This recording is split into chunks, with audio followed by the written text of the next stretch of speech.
This is the Celavi Charcoal Peel-Off Mask.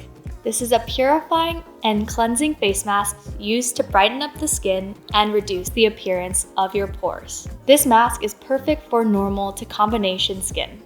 I really enjoy using this mask because I can peel it off and see all the impurities come off my skin. Let me show you how to use it.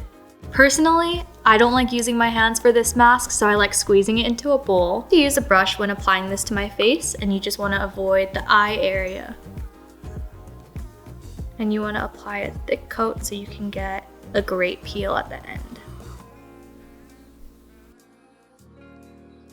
So as you finish your last strokes, you should already begin to feel the face mask firming. You're going to want to leave this mask on for 20 to 30 minutes and peel it off once you're done. The tightening sensations are normal because this means that the face mask is working. So it's been about 25 minutes and we are going to start to peel off the mask. Now I'm gonna go rinse this off with warm water. After using a mild cleanser, you can see that all the residue has washed off clearly. Now we're gonna pat your face dry and then we're done.